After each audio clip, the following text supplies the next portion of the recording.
It started probably when he was about 8 years old. Unbeknownst to Cindy, I had taken him to a local airport about 10 minutes from the house, and we'd gone on a discovery flight in a little single-engine airplane, a little four-seater, and Tony got to sit up front. He was the co-pilot next to the pilot. And we got home, and of course he told her all about it, and she said, well, next time I'm going with you in case that plane goes down. We're all going to go together. But yeah, it was started young, and he's never wavered from it. Before he left, I remember him saying goodbye to me. And then he left, and everything seemed just fine. It was a nice evening in the middle of April. Myself and one of my firefighters were standing on the front ramp just kind of talking, and saw an aircraft depart, and it didn't seem right when it took off and had a different noise, kind of fluttered a little bit, and as it started to fall, we came in and started running to the trucks. And I was on my way home about 10:30 at night and received a phone call. And about 42 seconds after he hit the ground, we were there. And they said, are you where you can talk? And I knew then something was terribly wrong. This is a Richmond tower. We require immediate assistance. We've had an aircraft depart and crash on the airport. There is a fire. There's a fire on the aircraft. There's a fire on the aircraft, on the taxiway. We need immediate assistance right now. He just departed, so he was fully loaded with fuel and cargo. They said, there's been an accident. His plane went down. There was a fire. We have a fully involved aircraft at this time. Got to get here now. Rescue 4, help him out. On the right side of the airplane.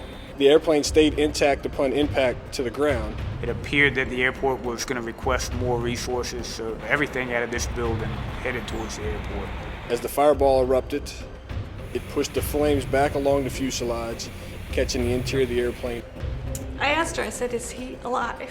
906, you're going to need more extrication equipment. Removed him from the airplane. They used the jaws of life. And I said, please tell me. And she said, yes, he's alive. They kind of hinted that he was, in serious condition, but they couldn't give me a lot of detail. Had a male patient, approximately mid-20s, third-degree burns to face and chest area. He clearly had significant burn injuries. Airway was right away a concern. Shallow respiration, full thickness burns to the face and leg. We knew the airway was going to deteriorate rapidly. A lot of risk associated with it, and you're making a pretty quick decision to do something that's very invasive. But I think the decision was correct. You are taking their ability to maintain their own airway away, so you have to be extremely confident that you're going to be able to get it after you do that. Fully immobilized. MCB notified.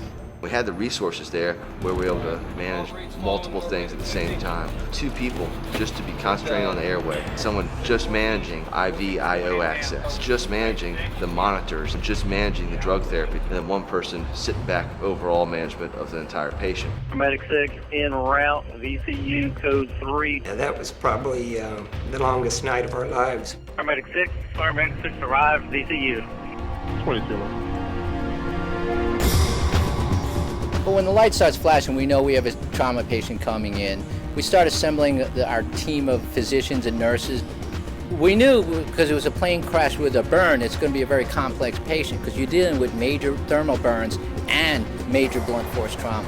We really needed to secure that airway, so that was our first concern, because if we lost that airway in a burn victim, that we risked not being able to get it back due to the swelling. So it was definitely the airway was our first major concern.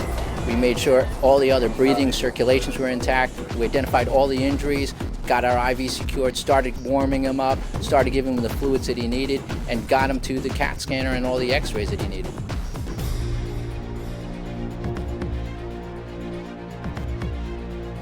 From the emergency department, he was taken to the angio suite where the whole team went with him. The resuscitation continued as the radiologist worked on pinpointing where the bleeding was and making sure that they can stop the bleeding. In the setting of a trauma whereby someone has significant pelvic bleeding like this, that's a risk to their life. And as you can see here, these traumatized arteries are actually bleeding. We don't need to make any incisions. We just go in through a small hole at the top of the leg, perform that angiogram in a minimally invasive way, and are able to very rapidly treat the problem. But this certainly was a threat to his life.